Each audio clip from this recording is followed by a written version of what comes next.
느헤미야는 에스라가 예루살렘으로 먼저 귀환한 지 13년이 지나고 난 뒤에 귀환한 사람입니다. 그런 지도자입니다.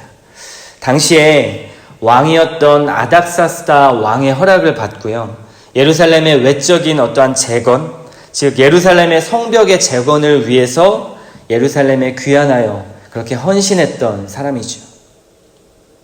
예루살렘 성벽은 주전 586년 바벨론 제국에 의해서 함락되고 무너졌습니다. 그 뒤로 141년이라는 시간이 지났지만 여전히 폐허로 남아있는 상태가 예루살렘의 성벽이었습니다. 도시에 대략 한 2마일 정도, 한 3km 정도 되는 그 길이의 성벽을 이루던 거대한 돌들이 무너졌고요. 그 무너진 돌들 속에 잡초가 무성하게 자라고 그리고 오물이 넘쳐 흘렀습니다. 어쩌면 귀환한 그 귀환민들에게는 141년 전에 무너진 이 성벽을 재건하여서 옛 이스라엘의 영광을 되찾는다라는 것은 현실적으로, 상황적으로 불가능한 일이었을지도 모르겠습니다. 그런데 느헤미야라는 이 탁월한 하나님의 지도자 때문에 그 사람을 통해서 그 성벽의 재건의 일을요, 단 52일 만에 이루어내는 하나님의 놀라운 역사가 이루어집니다. 이런 성벽을 재건해 가는 과정, 그 이야기를 그린 것이 바로 이 느헤미야서입니다. 느헤미야서는 총 13장까지 있는데요. 1장부터 7장까지가 성벽 재건의 이야기, 그리고 8장부터 13장까지가 영적 개혁의 이야기로 구성되어 있습니다. 본문을 들어가기 전에 이 느헤미야라는 인물에 대해서 좀 더 살펴볼 필요가 있습니다. 느헤미야는 유다가 패망한 뒤에 포로로 끌려온 자들의 아들로서 페르시아에서 태어난 사람입니다. 그러니까 예루살렘에서 태어난 자가 아니라 포로된 땅에서 태어난 자이죠. 어찌 보면 피는 유대인의 피지만 태어난 곳은 페르시아인 이중 문화권에 속한 사람이었습니다. 1.5세대 이민자라고 해도 이해하셔도 될 것 같습니다. 느헤미야는 그 속에서 속된 말로 성공을 거두었고요. 그리고 아닥사스다 왕의 술 맡은 관원이 되었죠. 이 정도 위치의 공직은 오늘날로 이야기하면 어떤 참모총장이나 아니면 비서실장, 대통령 비서실장과 같은 그런 중대한 직책을 맡은 자였습니다. 그는 비록 이방 땅에서 태어났지만 외국 땅에서 성공을 거두었고 더 중요한 것은 하나님을 경외하는 사람이었다라는 것입니다. 오늘 본문 1절에 보니까요. 자기의 형제 하난이라는 자가 몇 사람들과 함께 예루살렘 방문을 마치고 돌아옵니다. 그리고 느헤미야는 그 사람들에게 예루살렘의 안부를 묻는 장면이 등장하지요. 백성들은 잘 있는지, 그리고 백성들의 형편은 어떤지를 느헤미야는 걱정합니다. 그때 하나님의 대답은 느헤미야의 삶과 그리고 이스라엘의 역사 전체를 변화시키는 그런 역할의 대답을 합니다. 지금 예루살렘의 동족들은 큰 환난을 겪고 있고 그리고 능욕 가운데, 환난 가운데 살고 있으며 성벽은 무너져서 불탄 채 그대로 방치되어 있다라는 그러한 하나님의 대답이었습니다. 이 소식은 느헤미야를 견딜 수 없이 슬프게 만들었죠.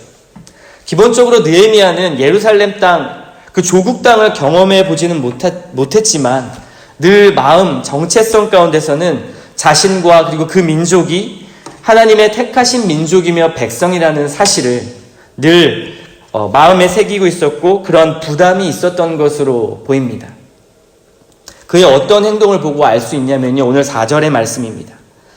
내가 이 말을 듣고 앉아서 울고 수일 동안 슬퍼하며 하늘의 하나님 앞에 금식하며 기도하여.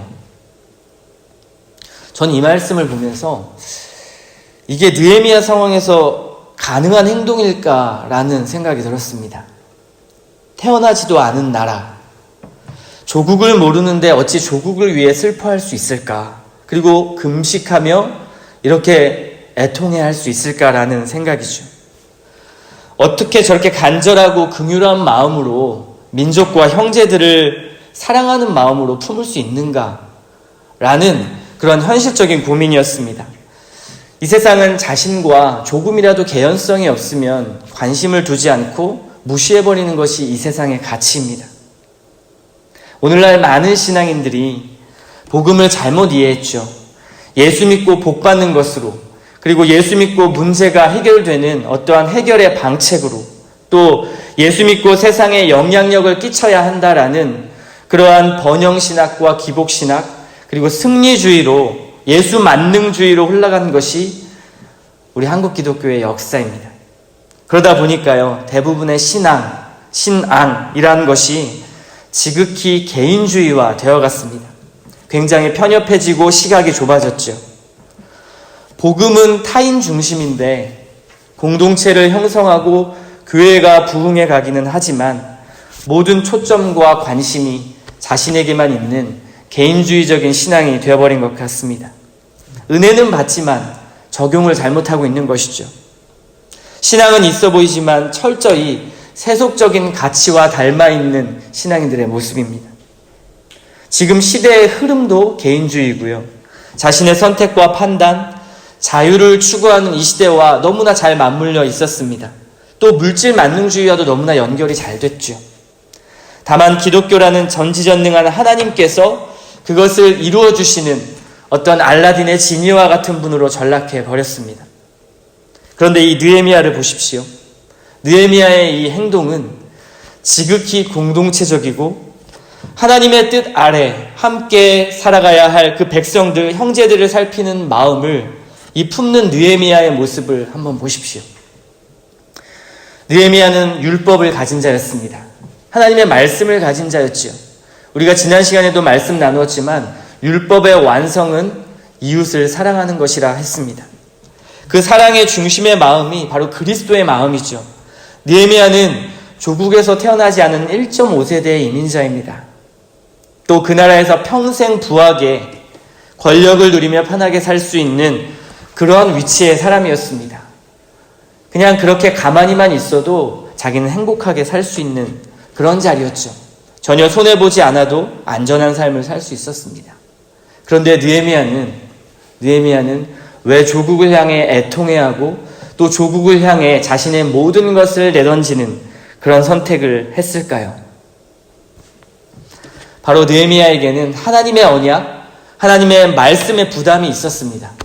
하나님께서 다스리실 나라와 그 백성의 하나님의 마음처럼 그 마음이 쏟아져 있었습니다. 이것은 단순한 우리가 흔히 말하는 국뽕, 애국주의, 국가를 사랑하는 마음을 뛰어넘은 것이죠. 철저한 하나님의 중심의 사람이었기 때문에 가능했던 일입니다. 그는 예루살렘의 안타까운 소식을 들으며 즉시 애통하며 하나님 앞에 무릎을 꿇었습니다. 4절과 5절에는 동일하게 하늘의 하나님이라는 표현을 쓰는데요. 바로 이 땅에서 울어봐야 할 가장 크신 분이 아닥사스다 왕이 아니라 하나님이라는 것을 느헤미야는 알고 있었습니다. 수십 년간 신앙생활을 해도요, 교회를 위해서 그리고 내 가족이 아닌 어떤 다른 누군가를 위해 기도하는 것, 그리고 다른 누군가를 위해 손해보는 것, 이것이 어려운 신앙의 현실입니다. 심지어 내 기도 시간에도 내 기도하지 못하고 다른 사람 기도하면 왠지 내가 기도의 유익을 누리지 못하는 것 같아서 그렇게 손해본다라는 생각을 하는 분도 있습니다. 내 영혼을 돌볼 그런 기도 시간조차도 너무나 바쁜 일상생활 가운데 그렇게 삶을 살아가고 있기 때문에 그런 것 같습니다. 그러나 철저히 하나님 앞에 무릎을 꿇은 사람은요, 환경에 지배당하지 않고요, 환경이 곤고할지라도 또는 반대로 느헤미야처럼 이렇게 풍성할지라도 그 사람을 지배하지 못합니다. 하나님 앞에 무릎 꿇은 사람은 무엇이 우선인지 아는 사람이죠.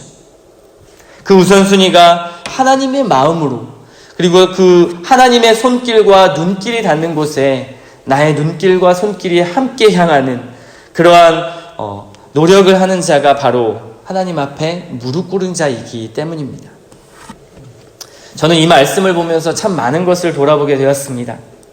하나님 나라를 이루는 그 사역의 본질이 무엇인지, 그 자녀로서의 삶의 중심이 어디에 있는지를 돌아보게 된 것이죠.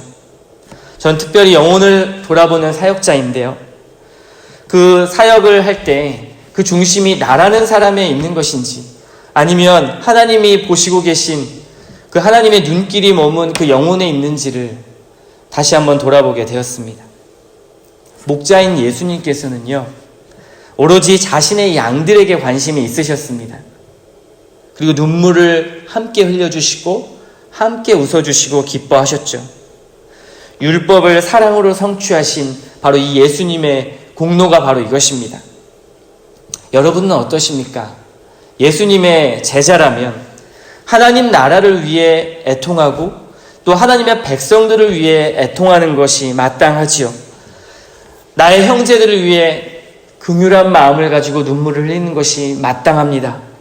그리스도와 함께 십자가에 못 박힌다라는 의미가 바로 이것입니다. 느헤미야는 이런 마음을 가지고 있었던 사람입니다. 느헤미야가 이제 하나님 앞에 이렇게 애통해하며 기도하는 장면이 밑에 쭉 나오는데요. 그의 기도 내용을 살펴봐도요, 그의 내면을 살펴볼 수가 있습니다. 먼저 하나님의 성품을 찬양하며 기도하죠.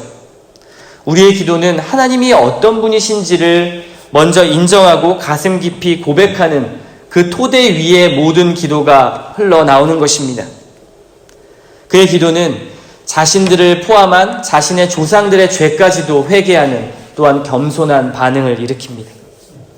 또 7절 이후부터는요, 모세에게 주신 그 말씀을 인용해서 하나님의 은혜를 철저하게 간구합니다. 애굽에서 건져내신 그 하나님께서 지금 이 자리에서도 역사하신다라는 것을 믿고 의지하는 것이죠. 하나님의 신실하심과 그리고 아브라함에게 언약하신 그 하나님의 언약을 그 자리에서 이루어지기를 하나님 앞에 간절히 구하는 것입니다. 성경에 수많은 사건과 역사가 있습니다. 또 고대의 시대, 예전 2000년 전의 이 시대, 또 그 이상의 역사 가운데서 하나님이 그때는 역사하셨는데 지금은 역사하지 않는 것입니까?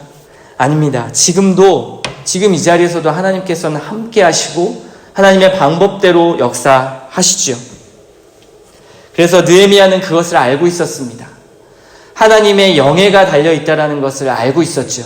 하나님의 성품 안에 신실하심이 있다는 것을 느헤미야는 굳건하게 믿었습니다. 하나님이 약속하신 것은 반드시 이루어 주시리라 라는 믿음 가운데 하나님의 성품을 근거하여 기도하고 있는 것이죠. 또 11절을 한번 살펴보시기 바랍니다. 느헤미야는 실제로 기도할 뿐만 아니라 자신이 아닥사스다 왕에게 직접 나아가서 은혜를 입게 해달라라는 실질적인 기도를 드립니다. 이게 무슨 의미일까요?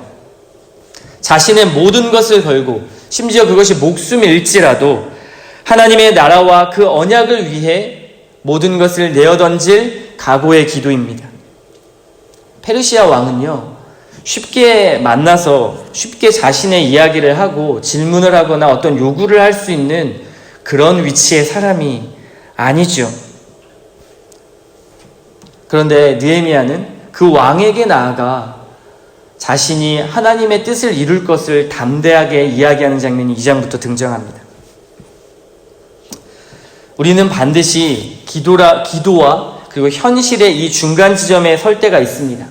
기도는 이상적인 것 같은데 현실은 말 그대로 정말 우리의 피부에 와닿는 그런 상황인 것이죠. 그래서 기도는 했지만 현실로 나아가지 못할 때가 참 많이 있습니다. 기도는 했지만 전혀 대가지불이 없는 것이죠. 느헤미야는 이 대가지불이 있는 기도를 지금 드리고 있습니다. 2장에 나아가서 보면요, 그가 실제로 왕에게 담대히 나아가 자신의 모든 것을 걸고 이야기합니다. 어떻게 그렇게 담대할 수 있었을까요? 기도했기 때문입니다. 우리의 기도는 이상적인 것을 뛰어넘어서 행하는 기도로 나아가야 합니다. 그것이 나를 좀 불편하게 하고 어렵게 만들지라도 하나님 앞에 간구했고 하나님 앞에 마음을 다했다면 성령 하나님께서 그 기도를 하게 하신 것은 순종하기를 원하시기 때문에 그렇습니다. 그 기도가 우리의 마음과 우리의 의지로 한 것 같지만 하나님께서 인도하신 것이죠. 그런 순종의 기회가 주어질 때, 그러한 기도가 터졌을 때 느헤미야와 같이 그 사명을 잘 감당해내시기 바랍니다. 뛰어들지 않으면 기도는 그저 그 말에 지나지 않을 수밖에 없습니다. 어두운 터널을 뚫고 나가길 기도하십니까? 그러면 그 터널을 뚫고 나가기 위해서 한 발자국 그 터널 안으로 들어가야 합니다. 사랑의 마음을 달라고 기도하셨다면 그 사랑을 위해 대가를 지불해 보십시오. 그때 하나님은 더욱 크게 역사하실 것입니다. 그 증거가 바로 2장의 느헤미야를 통해 성벽의 재건을 이룰 수 있는 길이 열렸다는 것, 그리고 그 성벽의 재건이 후에는 이루어졌다라는 것을 보고 우리는 믿을 수 있습니다. 오늘 느헤미야의 모습은 정말 놀랍습니다. 그러나 그런 느헤미야가 설 수 있었던 것은 그가 말씀 안에 또한 서 있었기 때문에 그렇습니다. 그 말씀이 주는 영적인 보호 아래 있었기 때문에 그는 담대했고 그는 결단할 수 있었던 것이죠. 하나님이 누구신지, 그리고 하나님의 섭리가 어떤 것인지를 구했던 그 느헤미야. 여러분은 어떠십니까? 여러분도 자신을 뛰어넘어서 하나님 나라와 그리고 하나님이 원하시는 그 형제의 사랑, 그 백성들에게 모든 삶을 내던지시기를 간절히 바랍니다. 우리의 삶의 목표가 지극히 나와 내 가족에게만 있다면 조금 더 그 범위를 넓혀 보십시오. 느헤미야는 자신의 모든 것을 던졌습니다. 자신의 의지로 던진 것이 아니라 하나님이 누구신지를 보았기 때문에 던질 수 있었던 것입니다. 우리의 삶의 성공과 실패의 여부는 중요하지 않습니다. 세상의 성취와 인정에 너무 매이지 마십시오. 우리가 성취해야 할 것이 있다면 한 가지 있습니다. 바로 주님을 닮아가는, 주님의 순종을 하나하나 성취해 나가는 것이죠. 그것을 성취해 나갈 때 하나님께서는 충분히 여러분에게 세상 가운데 있는 성취도 함께 허락하실 것입니다. 어느 것이 우선순위냐를 잘 생각해 보시고 하나님이 누구신지를 살펴보십시오. 그때 하나님의 자녀는 힘을 얻게 될 것이고요. 기쁨을 얻게 될 것입니다. 내가 누군지보다 하나님이 누구신지 주목하는 저와 여러분 되시기를 간절히 소망합니다.